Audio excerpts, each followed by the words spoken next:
Hi friends, I'm here with another reading from The Salamander at the Manger, Animal Stories of the Holy Night. And I know that we're past Christmas. We are still in the Christmas season though, technically. So I thought it was appropriate to continue telling stories from this book because I do want to eventually finish it. So tonight we're going to hear about the bears who found a new life. So far away from the stable in the great north woods, a mother bear was proudly raising two beautiful cubs. They were young, playful balls of black fur. She taught the cubs everything they need to know: how to climb trees, how to find fruit and grubs to eat, how to catch fish in the stream.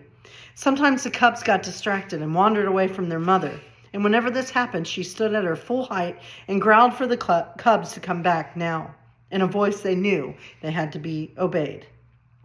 At night, she sang them lullabies, and the cubs counted the stars overhead at last until they fell asleep. In the quiet of the forest, sleep safe, my little ones. Feel the starlight and the breezes. Remember, you are home. The mother felt peaceful and happy as she watched them and slept, knowing that all was right in her world. On the night the great star was first seen in the great north woods, the night when the moose disappeared, the mother bear and her cubs were sleeping peacefully. They only heard about the mysterious event the next morning.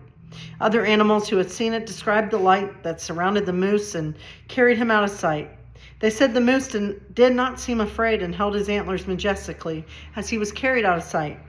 The bear cubs were captivated by this story. They even acted it out, stretching their arms over their heads as though they were being lifted by the light.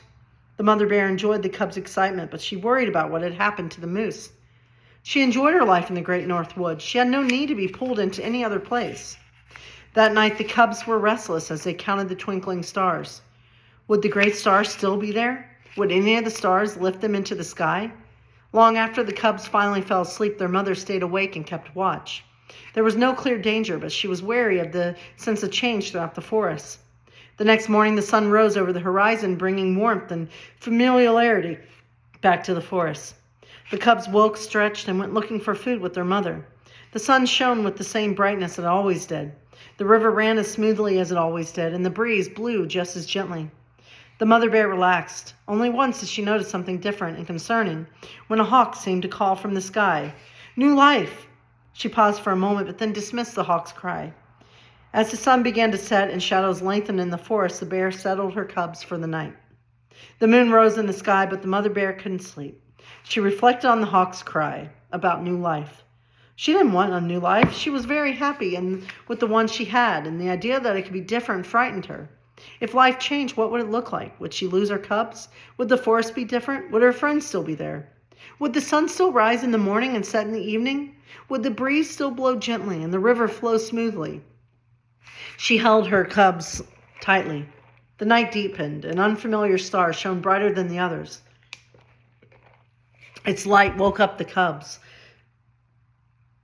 who looked up at the sky and grinned. Their mother pulled them closer with fear. The star seemed to be right over the bear and her cubs. "Awesome," said one of the cubs. "Maybe we are going on an adventure." The other cub nodded in excited agreement. "Hush," the mother said, more harshly than she intended. Suddenly it happened. The star's light wrapped itself around them and gently lifted them off the ground. The cubs began to cheer and giggle. The mother kept her arms firmly about them as she gazed around in panic. She tried without success to pull them out of the light. It felt as though they were being drawn into the star itself as it moved slowly across the sky. The cubs began to chant, "Old moose, old moose." The mother felt sick to her stomach. Gradually, they moved down toward the ground, which looked nothing like the forest they had come from. Desert sands and low hills appeared. A little stable came into view, and soon they could see a crowd of people and animals around it. As the bears were set safely next to an olive tree, the star's light encompassed the stable. The cubs wanted to run and explore their new surroundings, but their mother growled with a sternness that told the cubs she wasn't in the mood for some nonsense. So as they stood there, something began to walk toward them with slow and measured steps. Enormous antlers were silhouetted in the star's bright light. One of the cubs whispered in awe, "It's the old moose." The mother turned and stared open-mouthed at the moose.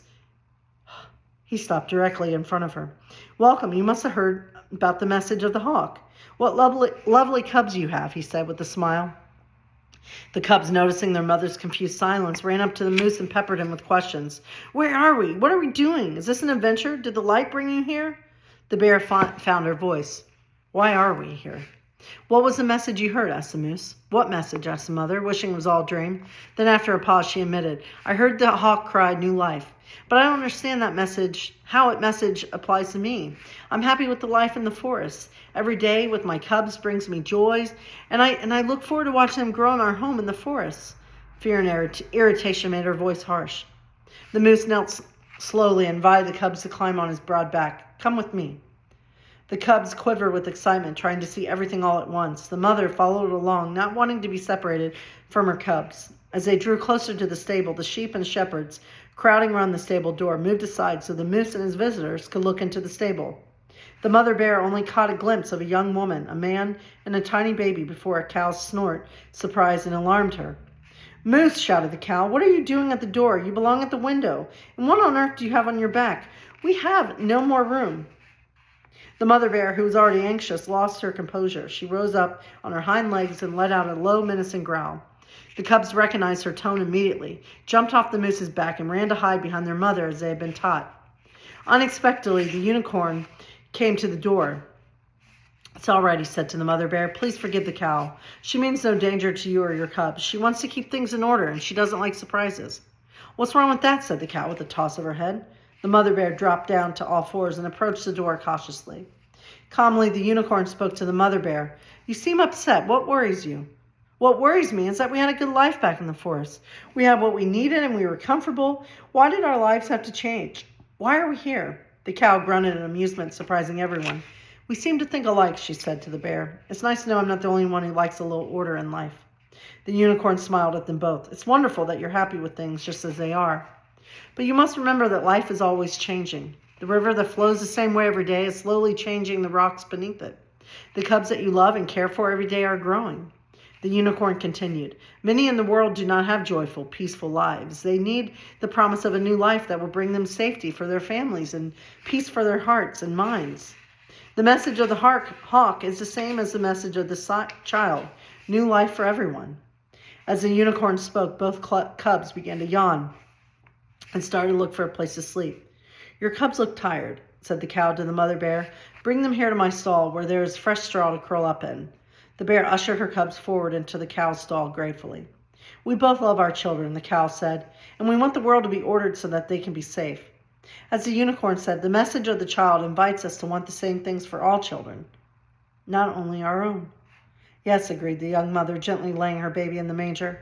Joy, hope, and new life can spread to the world, starting from this stable. Oh, what a beautiful book. Oh. God bless you, my friends.